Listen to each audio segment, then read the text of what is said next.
Hello, my name is Sid Cox, and today for my informative speech, I'm going to be talking about the life of one Whittaker Chambers. In the 1950s and 60s, the United States went to war against communism. After the Second World War, the United States and the Soviet Union were the two major powers left on the global stage, and each of them were constantly fighting to ensure that their political ideology was the most prominent in the world. Because of this, the United States began to have a constant fear of communism and an even greater fear that communism would infiltrate its own soil and make its political system into a communist regime. There were some instances that this fear was warranted as well. For example, Alger Hiss worked in Washington, D.C. in the government system. He was not an elected representative, however, he was working in the United States government on the federal level as a communist. This led to an insane amount of fear among the American people, and it was Whittaker Chambers' testimony who brought him down. Whittaker Chambers was born in Philadelphia, Pennsylvania to a middle-class family in 1901. Because of this, he lived through both world wars and saw the atrocities that occurred during them. The First World War resonated him with especially, because that was the time he was going to college at Columbia University. At college, he met a lot of friends who saw what was happening during the First World War and thought that it was wrong.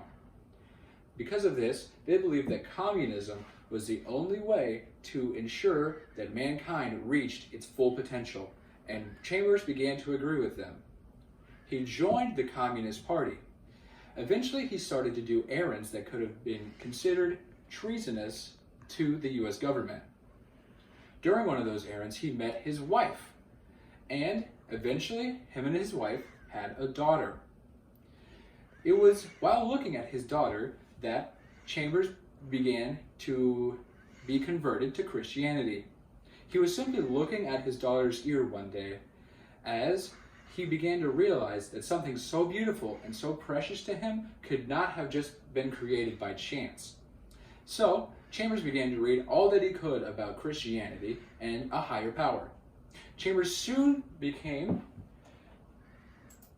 convinced that his faith and the beliefs that he held while he was in the Communist Party were diametrically opposed. He could not be a communist and be a Christian. He says that the infighting between those two beliefs goes all the way back to Genesis and the story of the tree of knowledge of good and evil. He argues that people seeking power and knowledge is opposite of what God wants. God wants us to rely on Him, and people want to build themselves up, and so he says that the two are opposite and he cannot be a Christian and a communist. Because of this, Chambers decided to leave the Communist Party. While he was trying to leave, he was hunted down, and it was a very difficult time for him and his family. However, eventually, he got away and began a new life.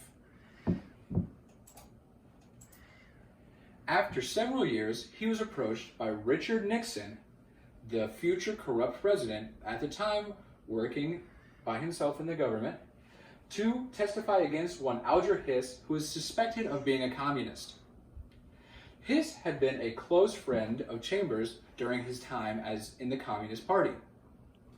However, during the trial, Hiss tried to argue that he had only known Chambers very briefly during a time in 1935, according to the American Scholar.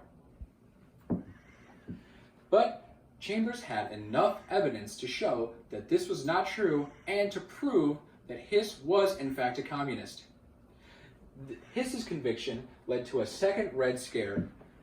This made Chambers a prominent political figure, one known by many in the intelligence scene in the 1950s.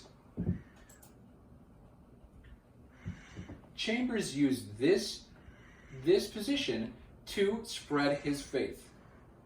Chambers wrote his autobiography, Witness, in which he talked about his life and his conversion and what he believes now.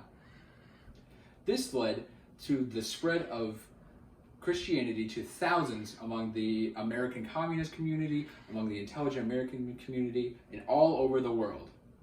Whittaker Chambers' life was extremely important and should be remembered throughout history as a great man.